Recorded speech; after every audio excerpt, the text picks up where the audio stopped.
आज की क्लास में हम लोग रिवीजन शुरू कर रहे हैं फ्रॉम पीरियोडिक प्रॉपर्टी। बुकलेट आपके पास है ही, आप साथ साथ क्वेश्चन लिखते चलो।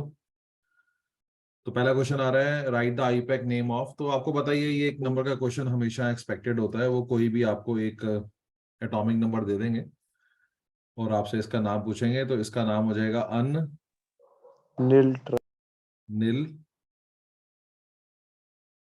ट्राइयम। UNT इसका सिंबल हो जाएगा। ऐसे गैप नहीं देना होता, वो तो मैं बस आपको समझाने के लिए गैप लेके लिखा है। तो निल ट्राइयम।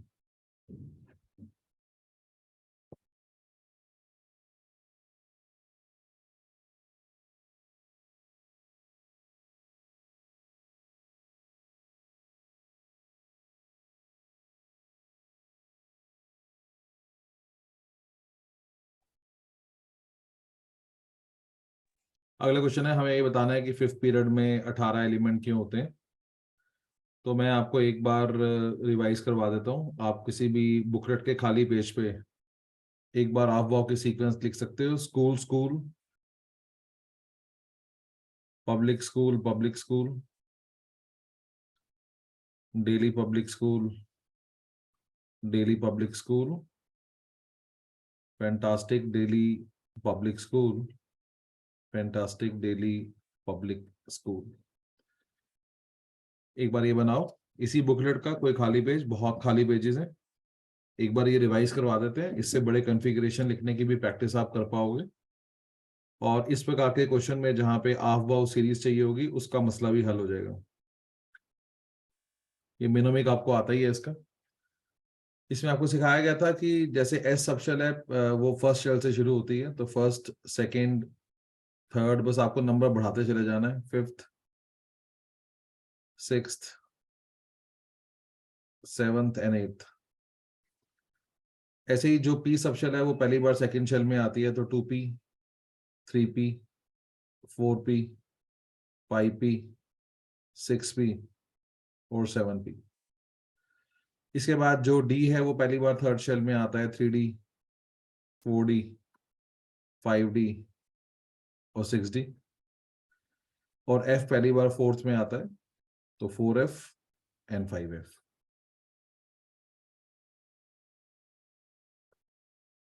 चेक कर लो।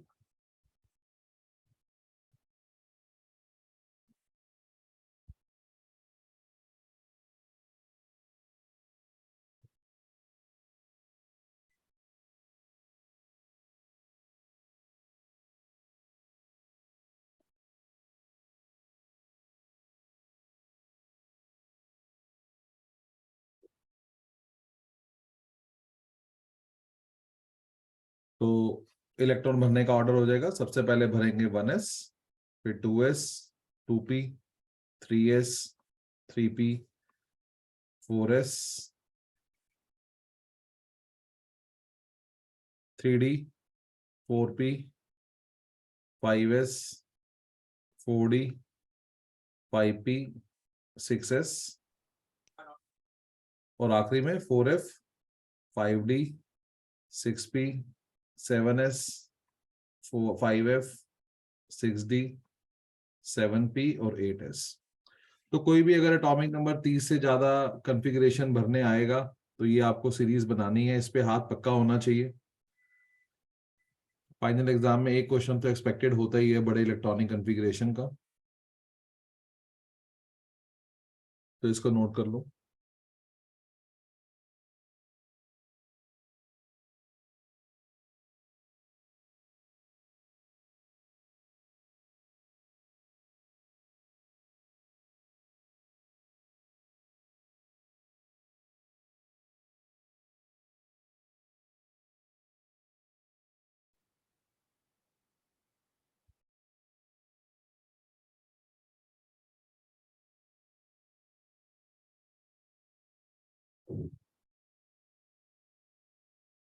कोई सवाल किसी के मन में?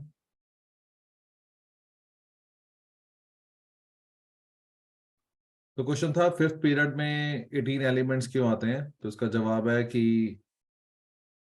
ऑफ बाउ सीरीज के हिसाब से अगर हम लोग चलें, तो सीक्वेंस होती है 1s 2s 2p 3s 3p 4s 3d 4p 5s, ये ना 4d 5p 6s 4d 5p 6s। आपको याद है पीरियड का पता कैसे लगता है? हाईएस्ट शेल नंबर जो भरा गया that is called as period.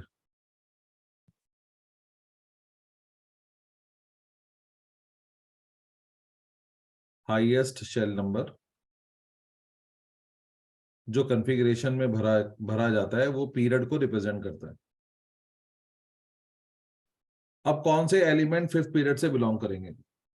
Fifth period से ऐसे एलिमेंट बिलोंग करेंगे जिनमें highest shell number 5s, fifth 5 भरी गई होगी।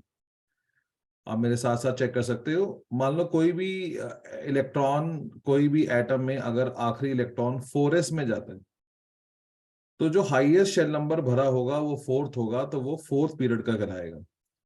किसी एलिमेंट का आखिरी इलेक्ट्रॉन अगर 3d में भरा जाता है तो भी फोर्थ शेल ही हाईएस्ट शेल काउंट हो जाएगी और वो एलिमेंट भी फोर्थ शेल का कहलाएगा, फोर्थ पीरियड का कहलाएगा। किसी एलिमेंट का आखिरी इलेक्ट्रॉन अगर 4p में भरा जाएगा तब भी अगर आप देखोगे स्टार्टिंग से 1s से चेक करोगे तो हाईएस्ट शेल नंबर जो भरा गया वो फोर्थ है। तो वो सारे एलिमेंट फोर्थ पीरियड के हो गए जिनका आखिरी इलेक्ट्रॉन 4s में गया या 3d में गया या 5p में गया। ये सारे फोर्थ पीरियड के मेंबर हैं। इसको ऐसे विजुलाइज करना देखो। कोई भी एलिमेंट जिसका आखिरी इलेक्ट्रॉन 1s में गया वो फर्स्ट पीरियड का मेंबर है। कोई भी ऐसा एलिमेंट जिसका आखिरी इलेक्ट्रॉन 2s में गया या 2p में गया वो सेकंड पीरियड का मेंबर है।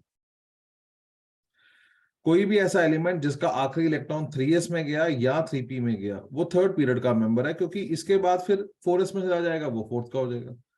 उसी प्रकार वो सारे एलिमेंट जिनका आखिरी इलेक्ट्रॉन 5s में जाता है तो भी फिफ्थ शेल हाईएस्ट शेल भरी गई है, 4d में जाएगा तो भी फिफ्थ शेल हाईएस्ट शेल भरी गई है, 5p में जाएगा तो भी फिफ्थ शेल ही हाईएस्ट शेल भरी गई है, वो बिलोंग करेगा फिफ्थ पीरियड को।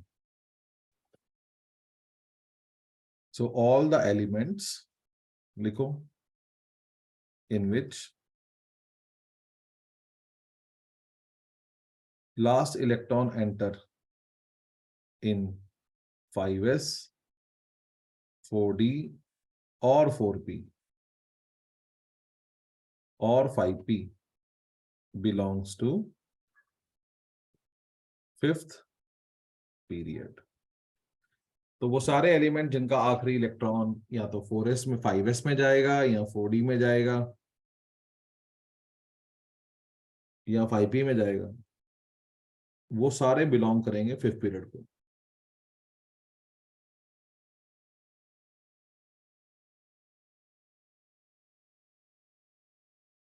सर अगर लास्ट इलेक्ट्रॉन 4d में गया तो फोर्थ पीरियड नहीं होगा? तो मेरा फिर आपको दोबारा सीखना पड़ेगा पीरियड का पता कैसे लगाते हैं। बता, बोल पीरियड क्या होता है? हाईएस्ट शेल नंबर देखते हैं। तू तो लास्ट देख रहा है। तूने कहा आखिरी इलेक्ट्रॉन 4d में गया। अगर आखिरी इलेक्ट्रॉन 4d में गया है तो लास्ट शेल तो 4d भरी है, लेकिन हाईएस्ट शेल तो फिफ्थ भर चुका है तू। हाँ या ना? यस फिर सर। हाँ ठीक ठीक है सर। कोई और सवाल? मतलब आज भी फाइनल एग्जाम में क्वेश्चन एक्सपेक्टेड है। जो भी बुकलेट में दे दिया गया वो अल्टीमेट है कि ये करना ही करना है। अब आपको पता है एस में 2 इलेक्ट्रॉन आते हैं और पी में 6 इलेक्ट्रॉन आते हैं और डी में 10 इलेक्ट्रॉन आते हैं। तो कुल मिला के 18 elements belong to fifth period. 18 में से 2 एलिमेंट एस ब्लॉक के हो गए, 2 एलिमेंट पी ब्लॉक के हो गए, 6 एलिमेंट पी ब्लॉक के हो गए और 10 एलिमेंट डी ब्लॉक के हो गए।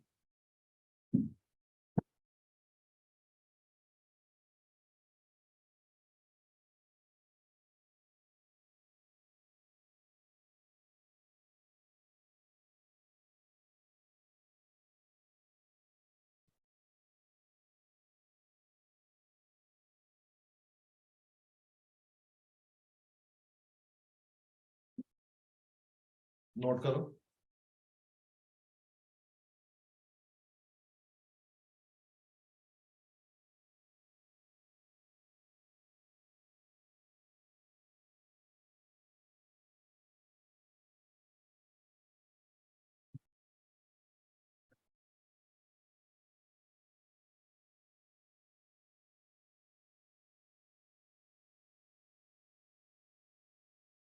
अगला है right the general electronic configuration of d block. मेरा सवाल पूछो बेटे, हैंड रेज नहीं करना, पूछो क्या पूछना है।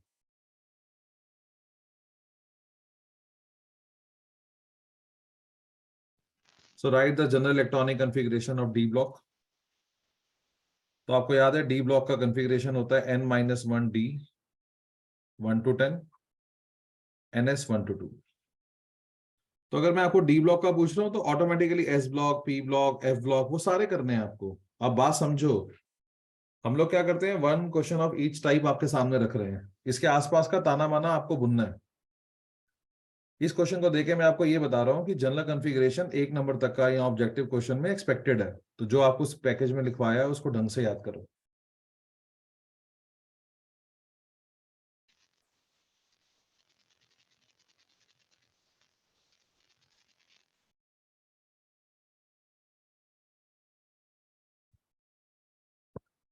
अगला है arrange in the order of size. तो साइज के बारे में आपको याद होगा, जो एनायन का साइज होता है वो एटम से बड़ा होता है, और जो एटम का साइज होता है वो कैटायन से बड़ा होता है। सबसे छोटे कैटायन होते हैं, सबसे बड़े एनायन होते हैं। तो सबसे बड़ा साइज किसका हो गया, आई माइनस का। सबसे कम साइज किसका हो गया, आई प्लस का। आई बीच में आ गया।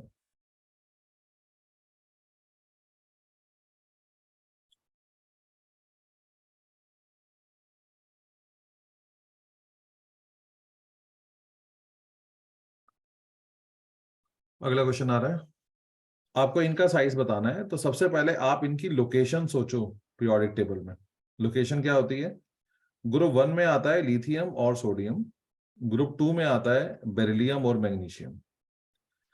अब आपको पता है कि डाउन द ग्रुप आने पे साइज बढ़ता है, और पीरियड में लेफ्ट से राइट जाने पे साइज कम होता है। देखो,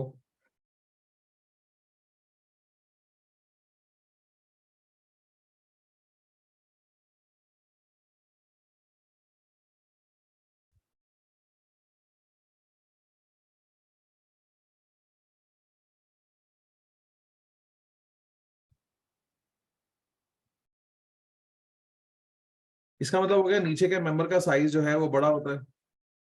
तो नीचे के 2 मेंबर हो गए यहाँ पे सोडियम और मैग्नीशियम। इसका मतलब सोडियम मैग्नीशियम का जो साइज है वो लिथियम बेरिलियम से बड़ा होगा। सोचने का तरीका, सोडियम और मैग्नीशियम का जो साइज है वो लिथियम और बेरिलियम से बड़ा होगा।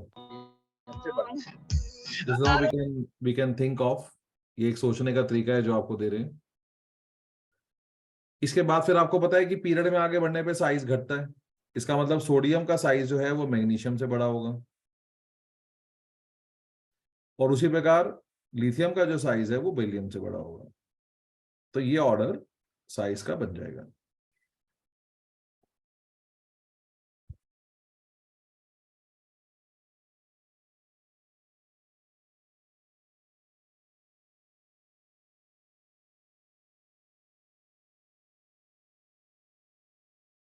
हाँ जी, कोई सवाल किसी का?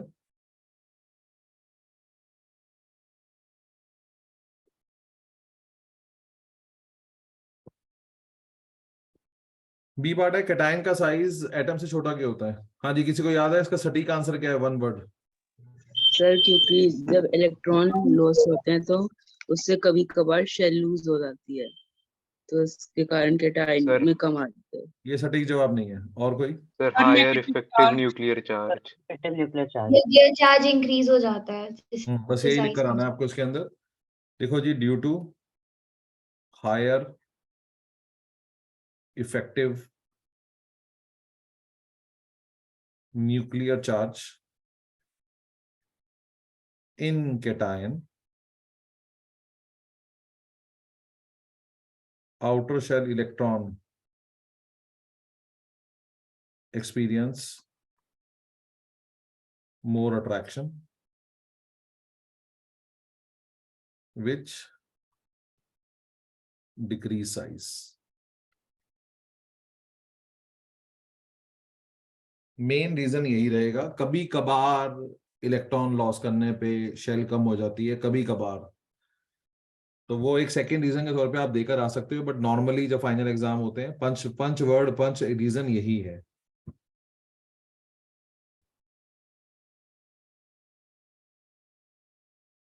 जैसे हम समझाते हैं कि अगर हम सोडियम और Na+ का मुकाबला करें तो सोडियम में 11 प्रोटॉन है और सोडियम आयन में भी 11 प्रोटॉन है।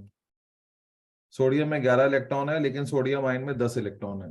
तो हम लोग कहते हैं कि सोडियम आयन में प्रोटॉन ज्यादा नहीं है, सोडियम आयन में न्यूक्लियस का चार्ज ज्यादा नहीं है, सोडियम आयन में इफेक्टिव न्यूक्लियर चार्ज ज्यादा है।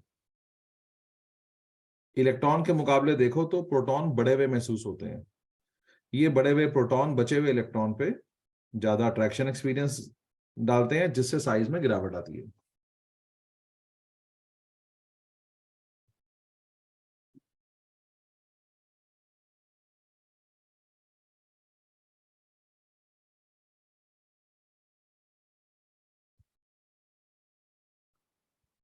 अगला क्वेश्चन आ रहा है, ये आयनेशन एनर्जी के सबसे ज्यादा एक्सपेक्टेड क्वेश्चन है। तो पहला इलेक्ट्रॉन निकालना फ्लोरीन से ज्यादा मुश्किल क्यों होता है एज कंपेयर टू नाइट्रोजन, और नाइट्रोजन की आई ज्यादा क्यों होती है ऑक्सीजन से? तो दो पार्ट लिए जाते हैं इसमें। पहला, अगर मैं आपको इनकी लोकेशन बताऊं तो ये lithium, beryllium, boron, carbon, nitrogen, oxygen, fluorine second period के मेंबर हैं। अगर हम फर्स्ट पार्ट की बात करें तो फ्लोरीन और नाइट्रोजन में मुकाबला है। वो अपने आप ही आपको कह रहा है कि आयनाइजेशन एनर्जी फ्लोरीन की ज्यादा है।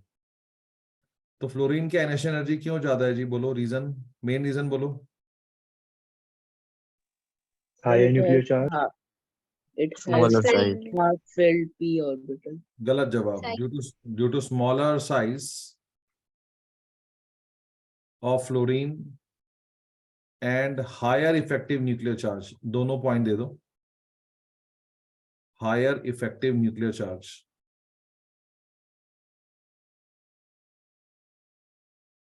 It has higher ionisation energy. लिखो। तो अगर नाइट्रोजन और फ्लोरीन में मुकाबला किया जाता है तो size become the dominating factor, effective nuclear charge become the dominating factor. तो फ्लोरीन का साइज छोटा है, उसका इफेक्टिव न्यूक्लियर चार्ज ज्यादा है, इसीलिए फ्लोरीन से इलेक्ट्रॉन निकालना इज डिफिकल्ट।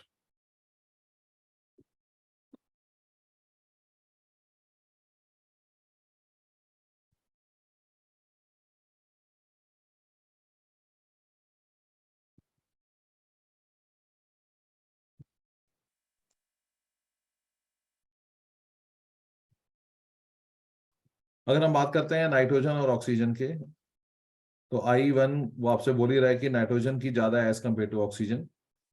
हाँ जी, इसका रीजन बोलो। Half filled. Due to half-filled orbital. Half-filled p orbital. Due to half filled p subshell in nitrogen, which is extra stable, hence require higher energy.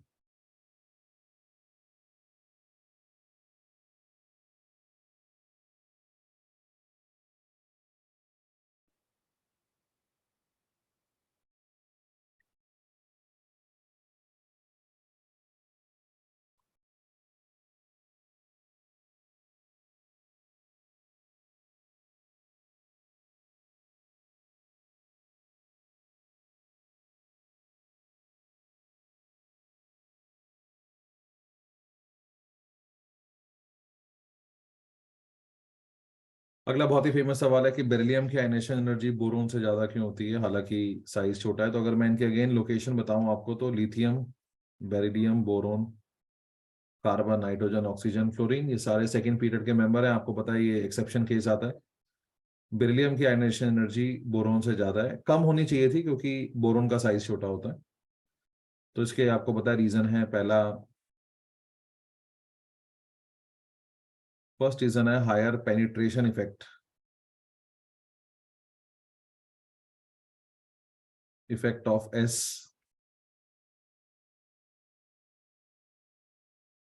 more energy is needed to remove electron from beryllium. Beryllium होता है 2s2 और boron होता है 2s2 2p1।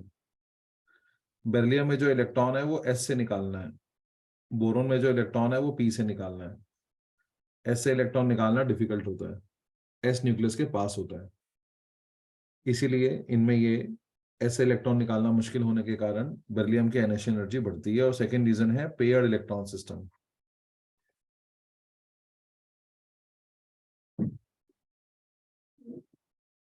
which is extra stable। S के लिए fully filled या half filled का इस्तेमाल तो नहीं करते क्योंकि एस में आते ही 2 इलेक्ट्रॉन है, तो हम ये कहते हैं कि जो बेरिलियम है उसमें इलेक्ट्रॉन पेयर्ड है, और जो बोरोन में आपको इलेक्ट्रॉन निकालना है वो 2p से निकालना है, और 2p का जो इलेक्ट्रॉन है वो अनपेयर्ड है। तो एक तो p से इलेक्ट्रॉन निकालना है, ऊपर से अनपेयर्ड निकालना है, इसीलिए बोरोन से इलेक्ट्रॉन निकालना थोड़ा सा आसान पड़ जाएगा एज कंपेयर टू बेरिलियम।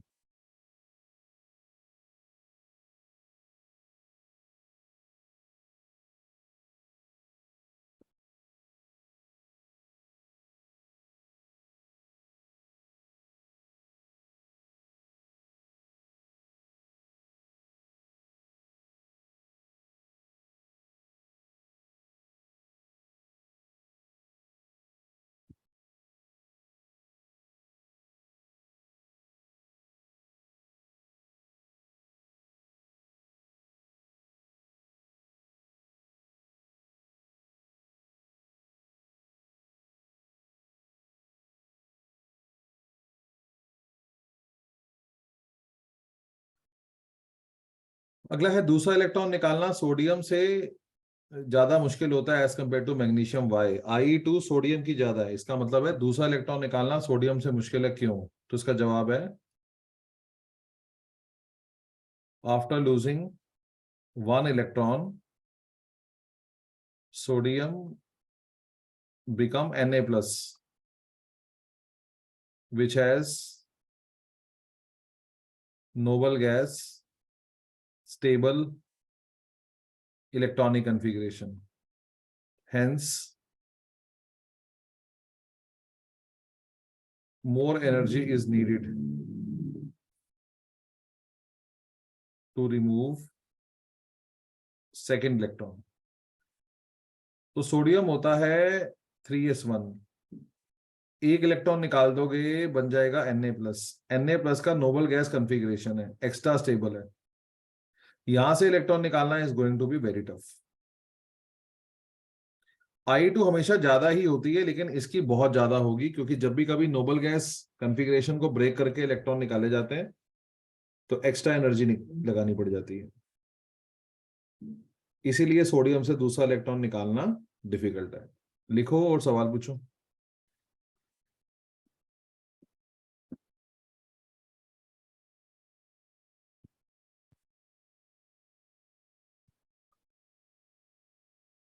ये असाइनमेंट हर चीज टच कर रहा है, हर टॉपिक को टच कर रहा है।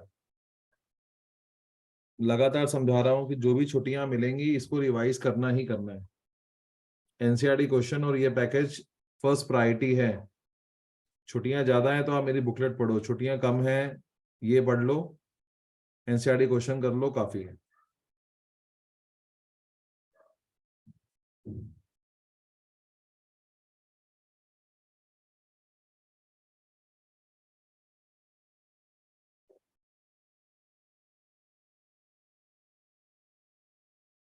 अब क्वेश्चन आ रहे हैं ऑन इलेक्ट्रॉन गेन एंथैल्पी।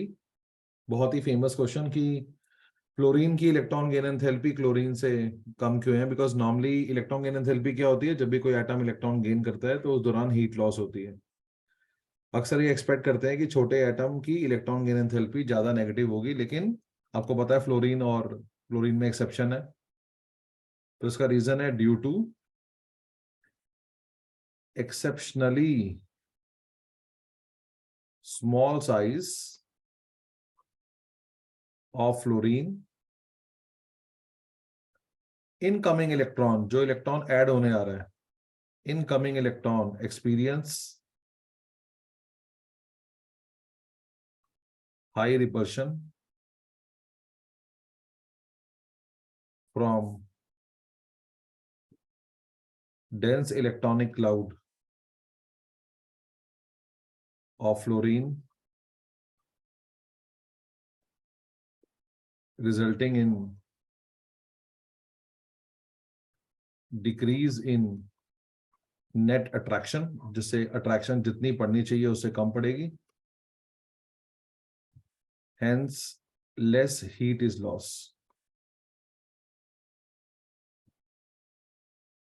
तो फ्लोरीन का साइज छोटा है, साइज छोटा होना अच्छी बात है, अगर साइज छोटा होगा तो आने वाला इलेक्ट्रॉन अट्रैक्शन ज्यादा एक्सपीरियंस करेगा, पर क्योंकि फ्लोरीन का साइज छोटा है तो उसके आउटर शेल के जो इलेक्ट्रॉन हैं वो छोटे से एरिया में घूम रहे हैं। मैंने कहा था 7 कुत्ते सेक्टर 3 में, 7 कुत्ते घर के बाहर, जैसे आजकल हर कॉलोनी में हाल यही है। तो जैसे जैसे आप देखते हो बहुत ज्यादा अगर इलेक्ट्रॉन डेंसिटी छोटे से एरिया में एक्यूमुलेटेड होगी तो उसका नतीजा ये निकलेगा कि जो इलेक्ट्रॉन है उस पर रिपल्शन बहुत ज्यादा पड़ेगी, जितनी हम समझ रहे हैं उससे कहीं ज्यादा रिपल्शन पड़ेगी, जिससे नेट अट्रैक्शन इलेक्ट्रॉन पे जितनी पड़नी चाहिए थी, साइज छोटा है तो अट्रैक्शन ज्यादा पड़नी चाहिए, उतनी पड़ नहीं पाएगी। इलेक्ट्रॉन गेन एंथैल्पी में सारा खेल अट्रैक्शन का होता है। अगर आने वाले इलेक्ट्रॉन पे अट्रैक्शन ज्यादा बढ़ती है तो ज्यादा हीट लॉस होती है, कम अट्रैक्शन बढ़ती है तो कम हीट लॉस होती है। तो जहां साइज छोटा होने पे अट्रैक्शन ज्यादा पड़नी चाहिए थी वहीं पे कम पड़ेगी, बिकॉज इलेक्ट्रॉनिक क्लाउड बहुत डेंस है, जिससे नेट अट्रैक्शन ड्रॉप कर जाएगी।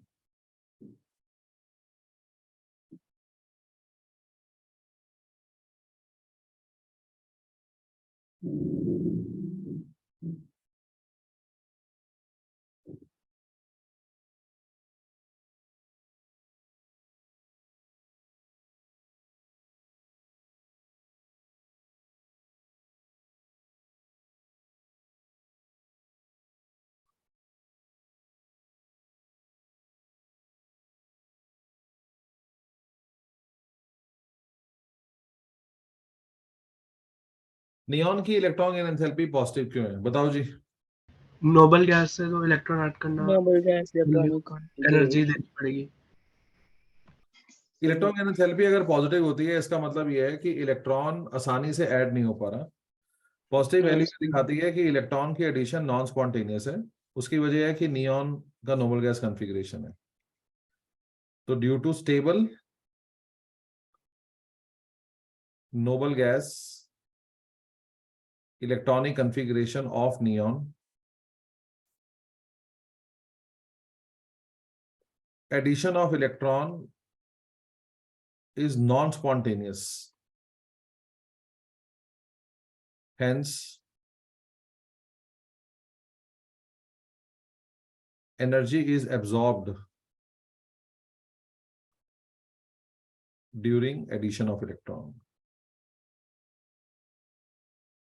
प्लस वैल्यू ये बताती है कि प्रोसेस एंडोथर्मिक है, हीट एब्जॉर्ब हो रही है। तो क्योंकि नियॉन का नोबल गैस कॉन्फ़िगरेशन है उसे इलेक्ट्रॉन लेने की कोई इच्छा नहीं है। अगर आप इसमें इलेक्ट्रॉन डालने का प्रयास करोगे तो ये बिल्कुल भी इलेक्ट्रॉन लेने में इंटरेस्टेड नहीं होगा, इसलिए आपको जबरदस्ती करनी पड़ेगी, आपको बाहर से ताकत लगानी पड़ेगी, जिससे इलेक्ट्रॉन गेन एंथैल्पी पॉजिटिव हो जाएगी।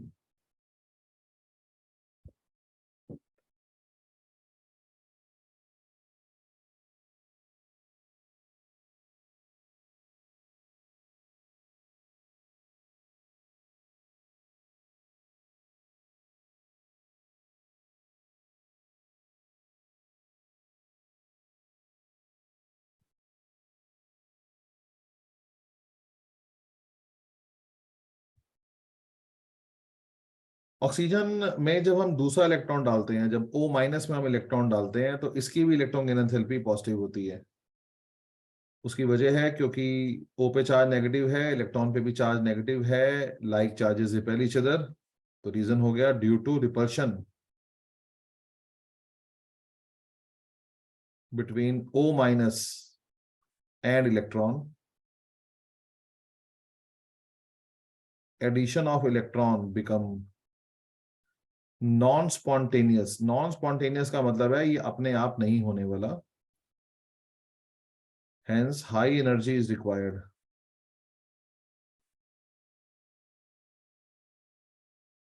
for addition of electron. तो हमें इलेक्ट्रॉन ऐड करने के लिए हाई एनर्जी देनी पड़ेगी।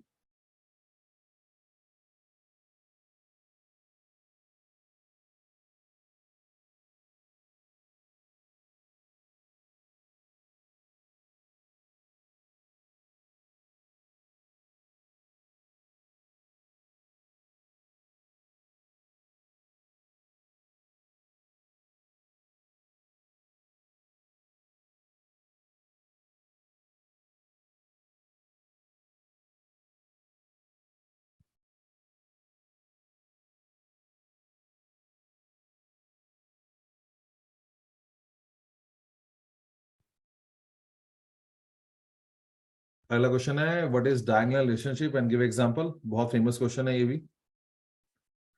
तो आपको याद है first member of group resemble with second member of next group in many. वो समानता किस चीज में है? In many physical and chemical properties. इसे कहते हैं डायगोनल रिलेशनशिप।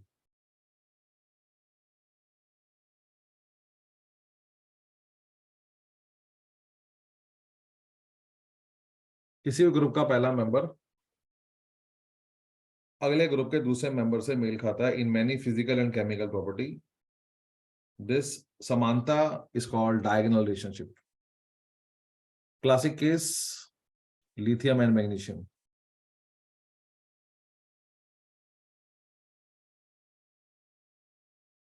तो लिथियम मैग्नीशियम से मेल खाता है, beryllium aluminium boron silicon. Objective question में भी आने का चांस है, ध्यान से देखो और लिखो।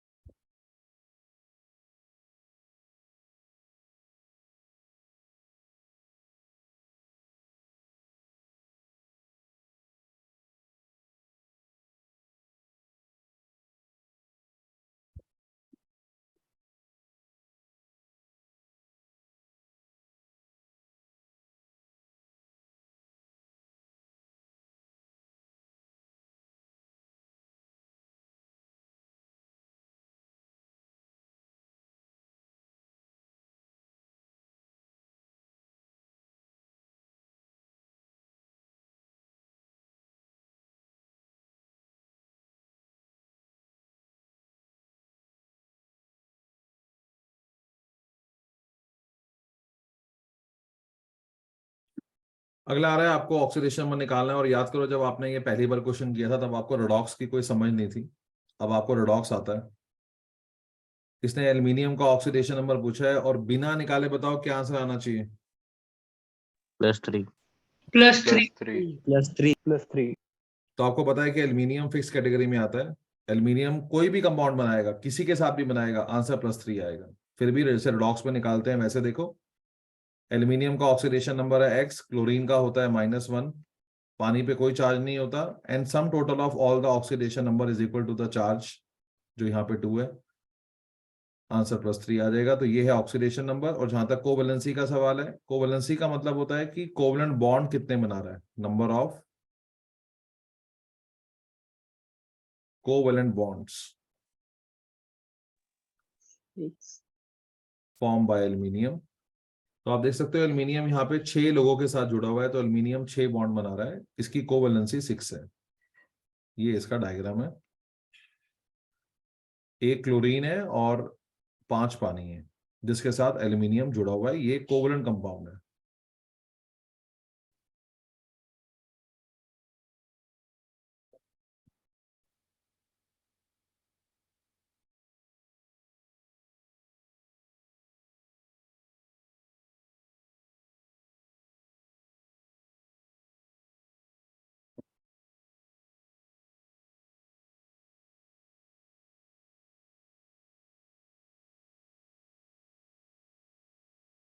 सवाल है Y Cl2O7 is acidic oxide. देखो कहावत है जी कि oxides of non metal are acidic, metal के ऑक्साइड बेसिक होते हैं और नॉन मेटल के एसिडिक होते हैं. It react with water and form acid.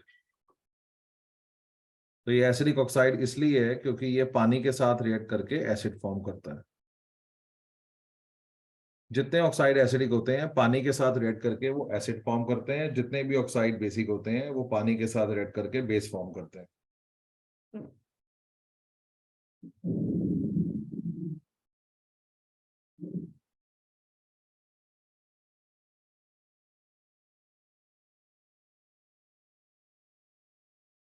Sir एक बार स्लाइड ऊपर करना.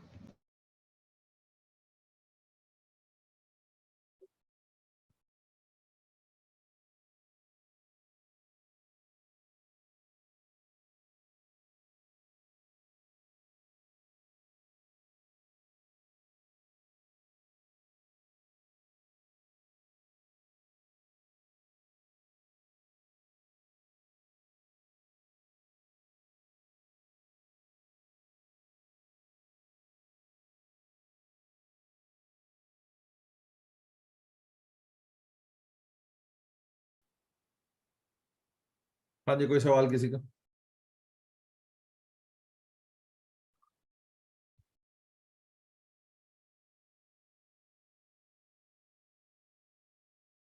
अगला है what are isoelectronic species. Sir एक बार ऊपर वाली स्लाइड दिखा दो.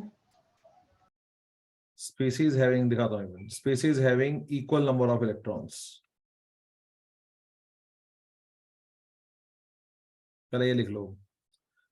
तो जिनमें इक्वल नंबर ऑफ इलेक्ट्रॉन्स होते हैं वो आइसो इलेक्ट्रॉनिक है. जैसे हम एग्जांपल ले सकते हैं N3 minus oxide, fluoride, neon, Na plus, Mg2 plus, Al3 plus. ये सारे आइसो इलेक्ट्रॉनिक है. इन सभी में 10 इलेक्ट्रॉन है.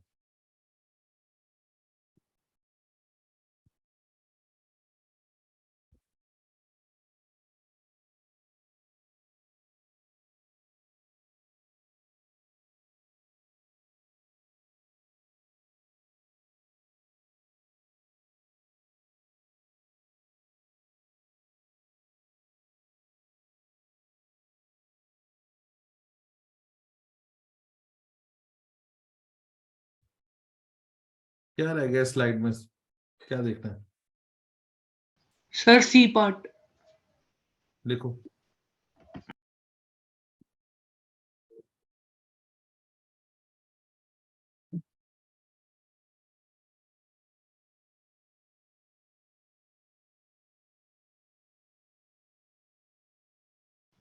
सर हो गया.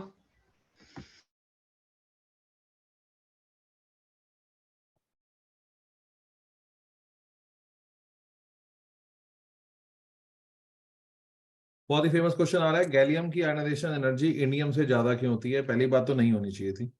Boron, aluminium, gallium, indium, thallium. ये इंडियम नहीं आएगा, ये एल्यूमिनियम आएगा. सो गैलियम की आयनाइजेशन एनर्जी जो है वो एल्यूमिनियम से ज्यादा, इंडियम काट दो, एल्यूमिनियम से ज्यादा क्यों है? तो मैं आपसे कह रहा था कि नहीं होनी चाहिए थी क्योंकि हमें ये पढ़ाया हुआ है कि डाउन द ग्रुप आने पे आयनाइजेशन एनर्जी घटती है, इलेक्ट्रॉन निकालने आसान हो जाते हैं. लेकिन गैलियम से इलेक्ट्रॉन निकालना एल्यूमिनियम से मुश्किल लग रहा है. बताओ जी क्या कारण है इसका? Due to presence of poor shielding of d orbital. तो पंच वर्ड है due to poor shielding effect of inner 3d orbital, outer shell electron experience more attraction, hence more energy is required to remove electron. Gallium का atomic number 31 है. 1s2 2s2 2p6. Shell wise लगाने के बाद 3s2 3p6 3d10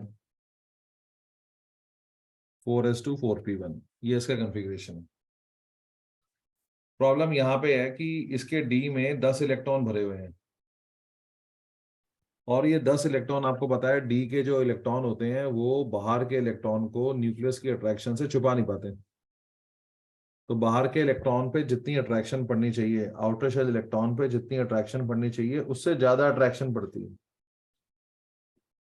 जिससे size में गिरावट आ जाती है और इलेक्ट्रॉन निकालने भी मुश्किल हो जाते हैं।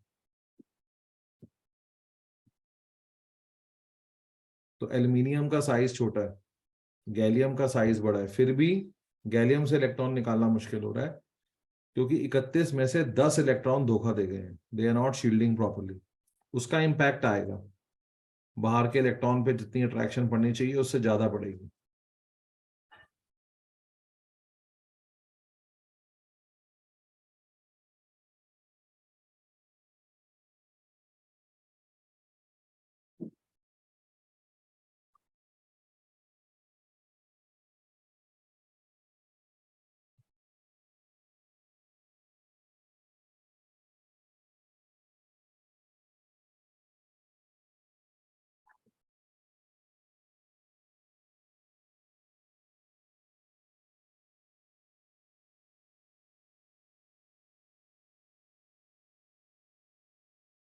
How electron activity vary with hybridisation, ये तो आपको काफी अच्छे से आता है।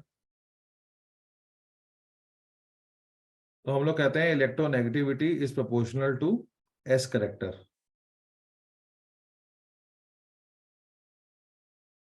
Higher the s character, more is electronegativity. तो अगर हम बात करें इलेक्ट्रोनेगेटिविटी की तो sp, sp2, sp3, इसमें 50% एस करेक्टर है, इसमें 33% एस करेक्टर है, इसमें 25% एस करेक्टर है। तो क्योंकि sp हाइब्रिडाइज कार्बन में एस करेक्टर ज्यादा है इसलिए ये ज्यादा इलेक्ट्रोनेगेटिव है, और क्योंकि sp3 वाले में एस करेक्टर कम है इसीलिए ये कम इलेक्ट्रोनेगेटिव है।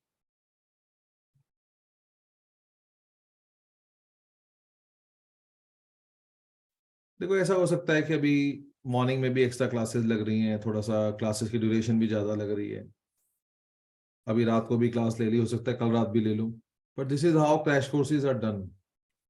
एंड मोमेंट पे आके ये भी अपने में एक ब्लेसिंग होती है, डिस्गाइज, क्योंकि एक पूरा सिलेबस रिवाइज करने का मौका मिलता है। और मैंने पहले भी बोला है कि दोनों बातें हो सकती हैं, आप पढ़ के बैठो तो भी आप ज़्यादा अच्छा सीखोगे, आप बिना पढ़े बैठे हो तो भी आप सीख ही रहे हो, क्योंकि जेएसआर की रिवीजन कोई नॉर्मल हवाबाजी की रिवीजन नहीं है। आपको पता है यहाँ तो हर चीज लिखवाते हैं, कोशिश यही रहती है कि हर चीज लिखवानी है आपको। सो 2-3 दिन की बात और है, विल ट्राई कि वेनेसडे तक रिवीजन भी वाइंड अप करें। कल आपका रेडॉक्स खत्म हो जाएगा और बाय वेनेसडे पूरी कोशिश है कि रिवीजन भी वाइंड अप करेंगे, उसके बाद फिर डाउट सेशन चला करेंगे। तो जो थोड़ा बहुत 2-3 दिन रह गए हैं उसमें अच्छे से मन लगा के पढ़ लो, जो भी सीख रहे हो वो हाईली इंपॉर्टेंट है। आपको याद होगा ऐसे क्वेश्चन भी एनसीईआरटी में थे कि predict the formula of the compound जो बनेगा जब ये एलिमेंट रिएक्ट करेंगे। ये भी तब आपने जब सीखा था तो आपने बॉन्डिंग अच्छे से पढ़ी नहीं थी, अब आपको बॉन्डिंग काफी आती है। मेरा मानना है एनसीईआरटी का ये बेस्ट केस था, एटॉमिक नंबर 71। तो एटॉमिक नंबर 71 और फ्लोरीन के बीच में बात हो रही है, तो पहले आपको एटॉमिक नंबर 71 लिखना पड़ेगा। तो जो आपकी हाफ वाव की सीरीज है उसका फिलिंग पैटर्न है 1s2 2s2 2p6 3s2 3p6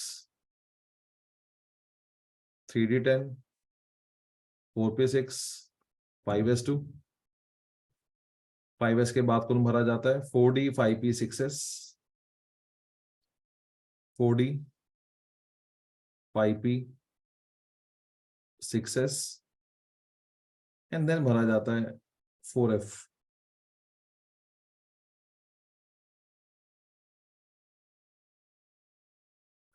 तो आपको भरने हैं 71, आपको याद है यहाँ तक 30 हो जाते हैं, 36 38 48 56 58, 58 के बाद 3 यहाँ पे आ गए तो ये 71 हो गया। तो पहले आप इलेक्ट्रॉनिक कॉन्फ़िगरेशन लिख लो।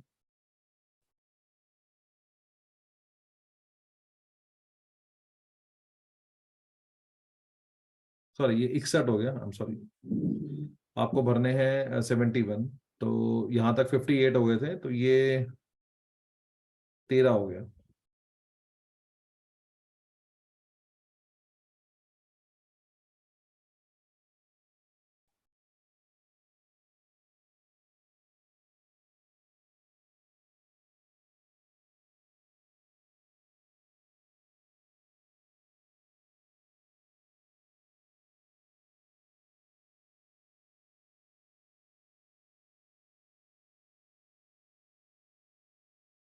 कुछ गलती लग रही है, एक बार चेक करो यार, कुछ फीलिंग गलत सी आ रही है। ये सर 4F14 होगा क्योंकि हम्म, यूरोपियम 4F7 होता है 63। नहीं हमने यहाँ क्या गलती करी है वो बताओ ना यार। सर यहाँ पे 4F14 आएगा और एक इलेक्ट्रॉन और आएगा। हाँ वही तो यस सर।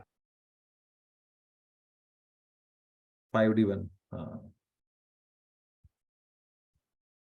फीलिंग से अच्छी नहीं आ रही थी एक्चुअली। इसके बाद 5D भर जाएंगे तो 5D1 हो जाएगा। अगर मैं इसको शेल वाइज लगाता हूँ तो ये आ जाएगा 1s2, 2s2 2p6, 3s2 3p6 3d10, 4s2 4p6 4d10 and 4f14, 5s2 5p6 5d1 and then 6s2।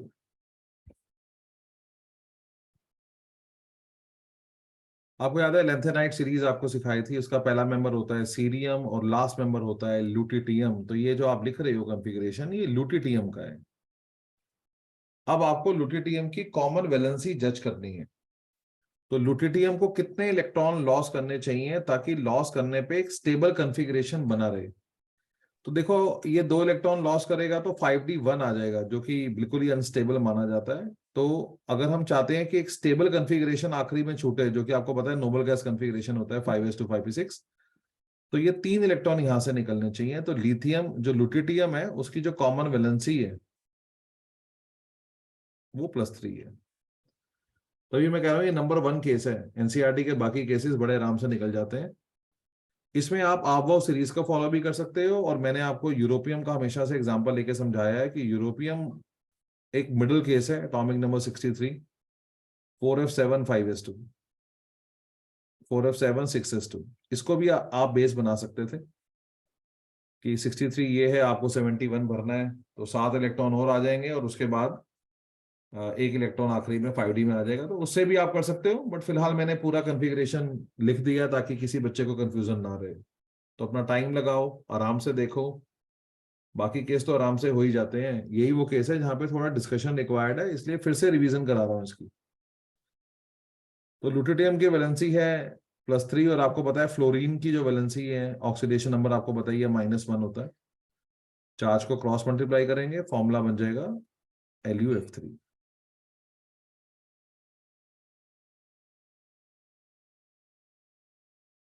हमको ये सोचना है कि ल्यूटिटियम कितने इलेक्ट्रॉन लॉस करे ताकि एक स्टेबल इलेक्ट्रॉनिक कॉन्फ़िगरेशन छूटे।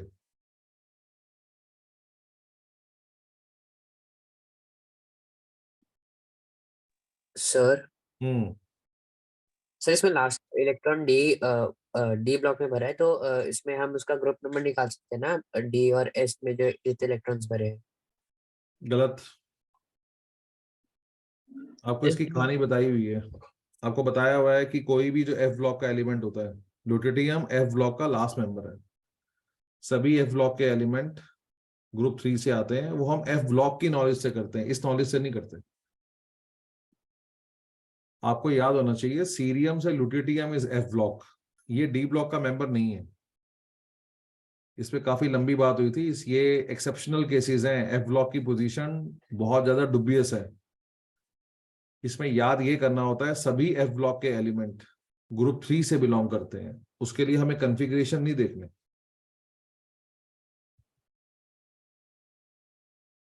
बी पार्ट है magnesium and nitrogen. So magnesium जो है वो ग्रुप 2 का मेंबर है, तो इसकी जो कॉमन वैलेंसी होगी वो 2+ होगी। और दूसरा जो एलिमेंट है आपका वो है नाइट्रोजन।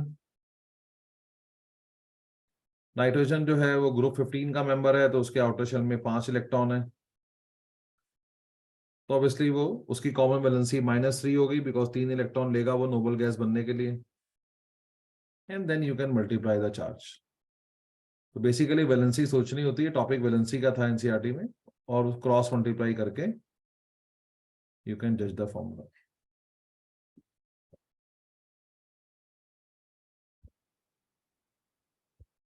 मैग्नीशियम मेटल है, इलेक्ट्रॉन लॉस करेगा, नाइट्रोजन नॉन मेटल है, इलेक्ट्रॉन गेन करेगा। मैग्नीशियम 2 इलेक्ट्रॉन लॉस करेगा ताकि नोबल गैस बन जाए, नाइट्रोजन 3 इलेक्ट्रॉन गेन करेगा ताकि नोबल गैस बन जाए।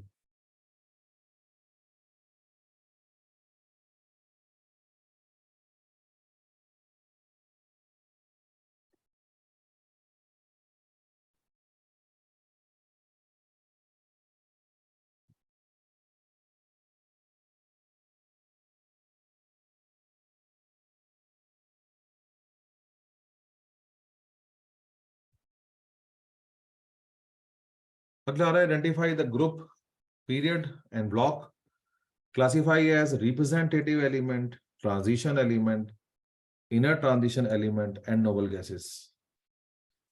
तो पहला आपका एटॉमिक नंबर आ रहा है 64। आपको याद है यूरोपियम आपके मन में रहता है 63, जो कि है 4f7 6s2। तो ये जो एलिमेंट होगा इसको मैं x बोल देता हूं, हमें इसका नाम नहीं आता, कोई फर्क नहीं पड़ता इससे। कॉन्फ़िगरेशन क्या हो जाएगा 4f8 6s2, क्योंकि इसका आखिरी इलेक्ट्रॉन, आखिरी तो नहीं बोलना चाहिए, हमें ये बोलना चाहिए क्योंकि इसमें f सबशेल इनकम्प्लीट है, तो टेक्निकली ये f ब्लॉक का एलिमेंट है। जितने भी एलिमेंट f ब्लॉक के होते हैं उनका ग्रुप नंबर 3 होता है। पीरियड का पता आप कॉन्फ़िगरेशन से आराम से निकाल सकते हो, जो हाईएस्ट शेल भरी गई है वो 6th है, इसका पीरियड नंबर 6 है। ये कौन है, ये इनर ट्रांजिशन एलिमेंट है। सारे एफ ब्लॉक के एलिमेंट को इनर ट्रांजिशन एलिमेंट कहते हैं। लिखो, कोई मन में सवाल है तो पूछो।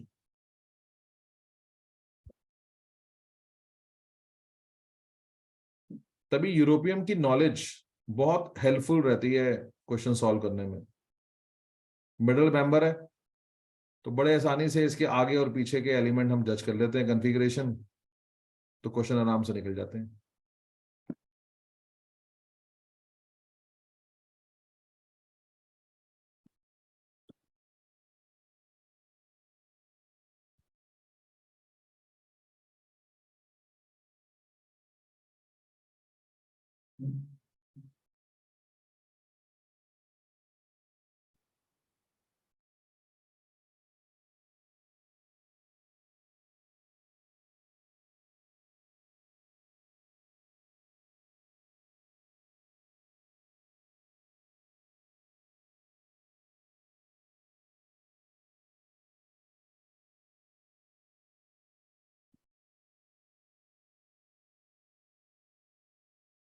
हाँ जी, एटॉमिक नंबर 35। पता हो तो ब्रोमीन का नंबर होता है, ये नहीं पता तब भी कोई फर्क नहीं पड़ता। सो 1s2 2s2 2p6, आप वो सीरीज फॉलो कर लो। 3s2 3p6, 4s2 3d10 4p5। विचार करो, आखिरी इलेक्ट्रॉन पी सबशेल में भरा जा रहा है, ये पी ब्लॉक का मेंबर है। पी ब्लॉक के मेंबर का ग्रुप नंबर क्या होता है, जितने इलेक्ट्रॉन आखिरी पी में भरे गए हैं +12, तो ये ग्रुप 17 का मेंबर हो गया। पीरियड क्या होता है, जो भी आपने हाईएस्ट शेल भरी होती है उसे पीरियड कहते हैं। आप देख सकते हो इस पूरी कॉन्फ़िगरेशन में आपने 4th शेल हाईएस्ट शेल भरी है, और आपको पता है ये एक रिप्रेजेंटेटिव एलिमेंट है, ये एक हैलोजन है। रिप्रेजेंटेटिव एलिमेंट क्या होते हैं, जिनकी आउटर शेल इनकम्प्लीट होती है। एस और पी ब्लॉक के एलिमेंट को रिप्रेजेंटेटिव एलिमेंट कहते हैं, माइनस नोबल गैसेस।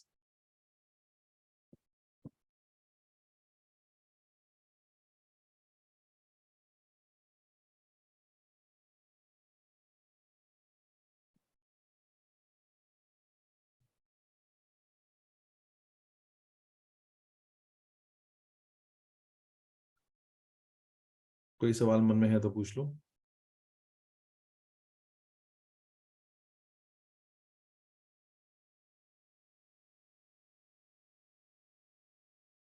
सर अगर कभी भी पीरियड निकालना होगा तो हमेशा अबाउ सीरीज के अकॉर्डिंग निकलेगा ना? पीरियड के लिए आपको सिर्फ इलेक्ट्रॉनिक कॉन्फ़िगरेशन चाहिए, आप वाव सीरीज के हिसाब से ब्लॉक निकाला जाता है। ब्लॉक के लिए कहा जाता है अकॉर्डिंग टू आप वाव सीरीज, जो भी लास्ट सबशेल आपने भरी है आप वाव के हिसाब से वो ब्लॉक है। जहां तक पीरियड का सवाल है, that is the highest shell number filled. तो अगर आपने शेल वाइज भी आपको दे रखा है तो हमें चलेगा, थोड़ा टेक्निकल फर्क है। सच क्या है, आपको इलेक्ट्रॉनिक कॉन्फ़िगरेशन तो लिखना ही पड़ेगा। उस कॉन्फ़िगरेशन को लिखते वक्त आखिरी इलेक्ट्रॉन जिस सबशेल में भरा गया वो ब्लॉक है, और जो हाईएस्ट शेल नंबर भर दिया गया है, आखिरी नहीं बल्कि जो हाईएस्ट शेल नंबर पूरे कॉन्फ़िगरेशन में भरा जा चुका है, वो पीरियड है। कोई और सवाल? सर मतलब ब्लॉक और ग्रुप निकालने के लिए हमारे को अबाउ लगाना पड़ेगा?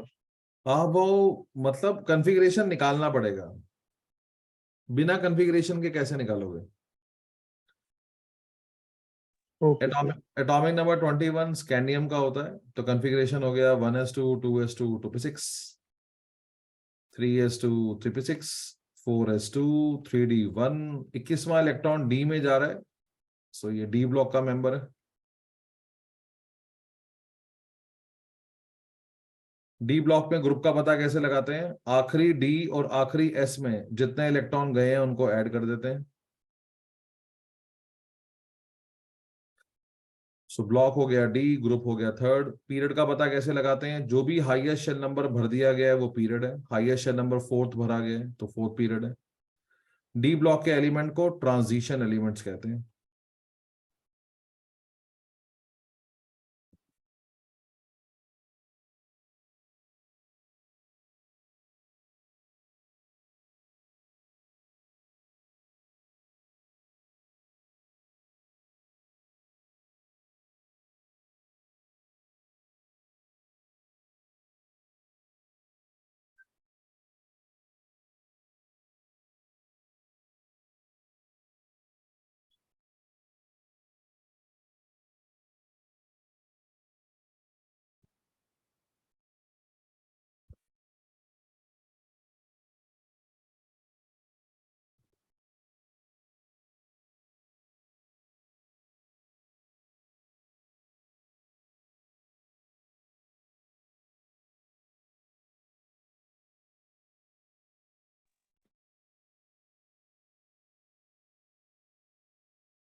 अगला किस है? Atomic number 55।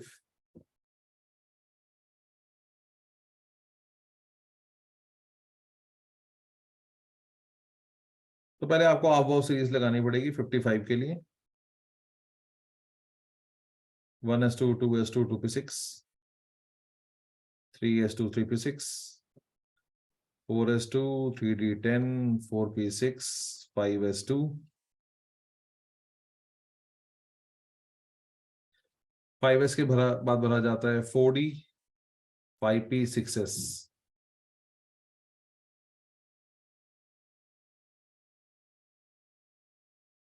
4d 5p6s check करेंगे। यहां तक 30 हो गया, 30 और 6 36 और 2 38 48 और 6 54 और 1 55।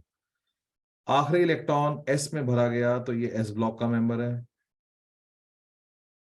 एस ब्लॉक के मेंबर में ग्रुप का पता कैसे लगाते हैं? आखिरी एस में जितने इलेक्ट्रॉन गए हैं वही उसका ग्रुप है। पीरियड के लिए देखा जाता है जो सबसे हाईएस्ट शेल नंबर आपने कॉन्फ़िगरेशन में भरा है वो 6th है। क्योंकि ये एस ब्लॉक का मेंबर है तो एस ब्लॉक के एलिमेंट रिप्रेजेंटेटिव एलिमेंट होते हैं, और अगर ध्यान से देखें तो ये एक एल्कली मेटल है। ग्रुप 1 के एलिमेंट को एल्कली मेटल कहते हैं।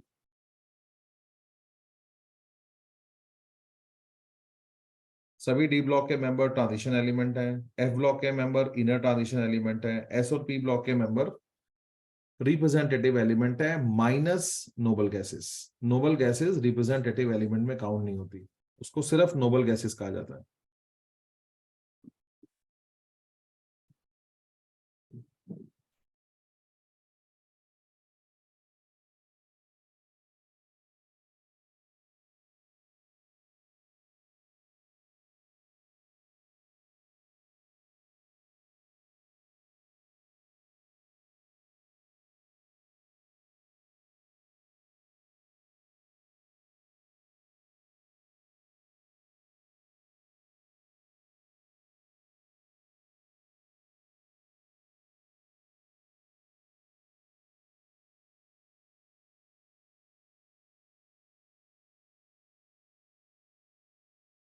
हाँ जी, कोई सवाल किसी का?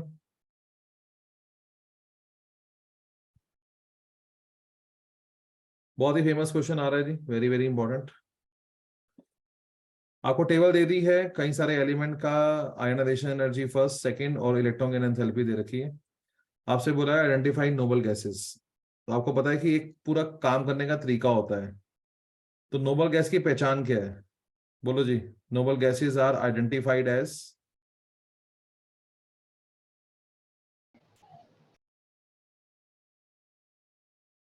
बोलो जी, नोबल गैसेस की क्या पहचान है? इलेक्ट्रॉन गेन एंथैल्पी पॉजिटिव है। Ionization energy is going to be very very high, I1, and electron gain enthalpy इनकी पॉजिटिव होती है। तो पॉजिटिव वैल्यू अलग से दिखती है, देखो। एट द सेम टाइम आप देख सकते हो I1 is going to be very very high. तो एलिमेंट बी जो है वो नोबल गैस है, लिख लो।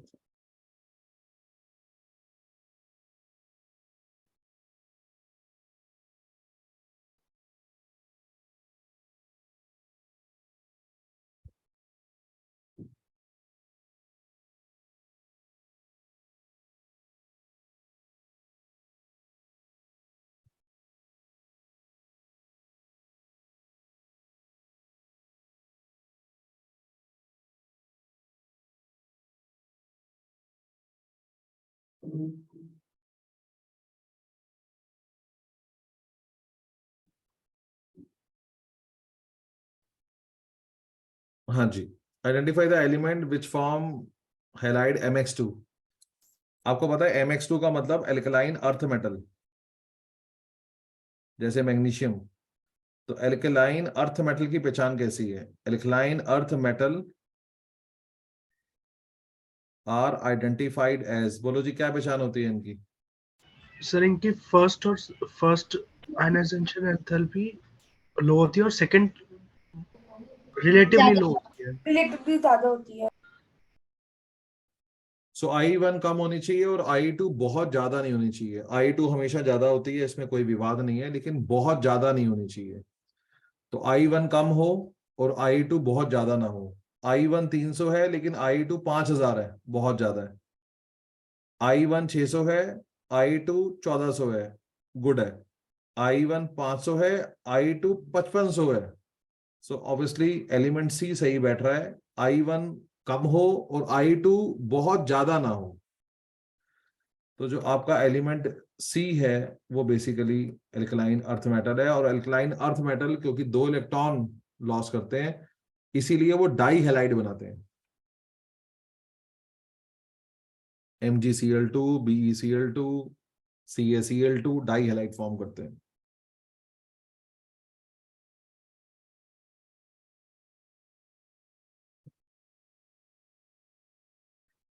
सी पार्ट है, हमें पहले एल्कली मेटल पहचानना होगा। तो alkali metal is identified as, alkali metal की क्या पहचान होती है? I1 बहुत कम होती है, वेरी लो,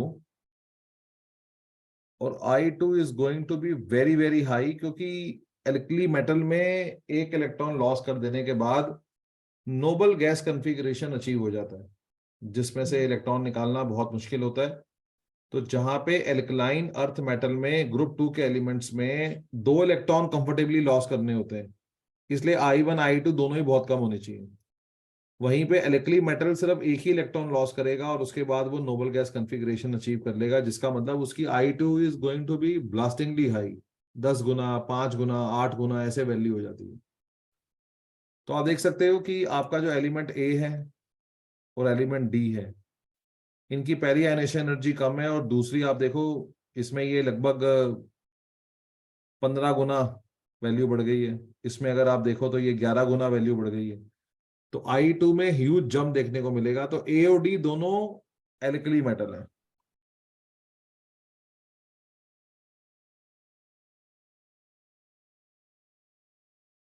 पहले यहां तक नोट करो, फिर आप क्वेश्चन पे आते हैं।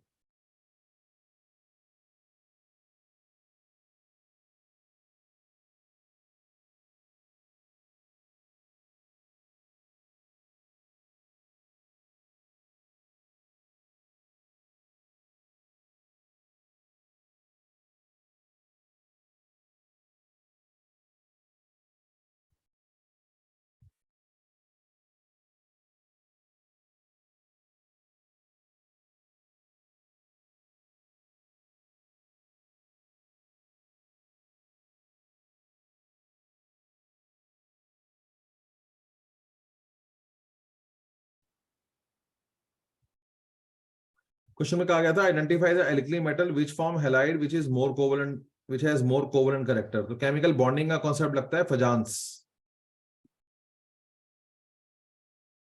तो फजान क्या कहता है? फजान कहता है अगर मेटल का स्मॉल साइज होगा तो उसका कोवलेंट कैरेक्टर ज्यादा होगा, उसके कंपाउंड में कोवलेंट कैरेक्टर ज्यादा होगा। ए और डी में से साइज किसका छोटा है, इसकी पहचान मैं कैसे कर सकता हूं? छोटे एटम की आयनाइजेशन एनर्जी ज्यादा होती है। अब देखो ए की आयनाइजेशन एनर्जी 300 है और डी की 500 है, तो क्योंकि डी की आयनाइजेशन एनर्जी ए से ज्यादा है,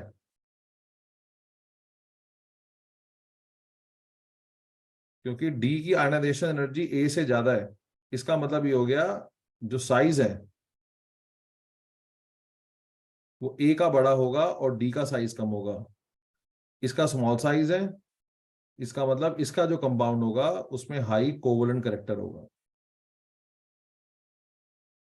जैसे लिथियम और सोडियम, लिथियम का साइज छोटा होता है और लिथियम के कंपाउंड आपको पता है कोवलेंट होते हैं, उनमें हाई कोवलेंट कैरेक्टर होता है क्योंकि हाई पोलराइजेशन है फजांस ग्रुप।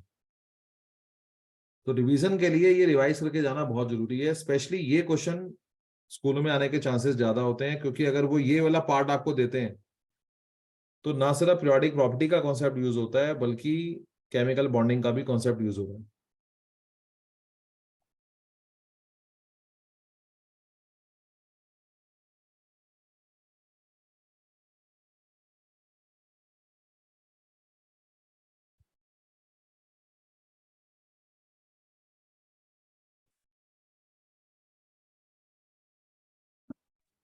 सर इसमें पोलराइजेबिलिटी ज्यादा होगी, पोलराइजेशन ज्यादा होगी? पोलराइजेबिलिटी एनाइन की होती है, पोलराइजिंग पावर केटाइन की होती है। फजांस पढ़ो ना। अब जैसे ये टॉपिक देख लिया आपने, कई बच्चों को शेकी लग रहा है तो आपको क्लास के बाद एकदम फजांस पढ़ लेना है, अपनी रिवीजन इसके आसपास बांधो।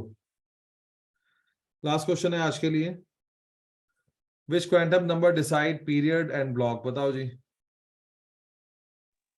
Principal quantum principal principal quantum number principal quantum number और azimuthal block azimuthal quantum number. Period is the highest shell number in electronic configuration and shell number is defined by principal quantum number.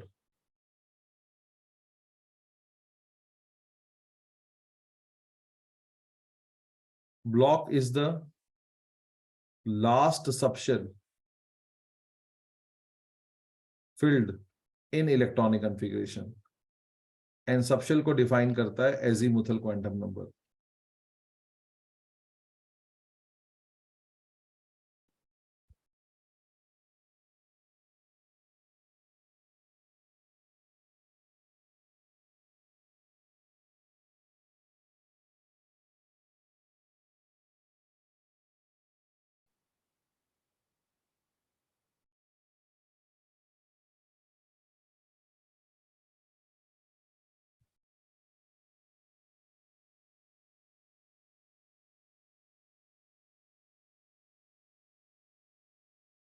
So इतना काफी है आज के लिए।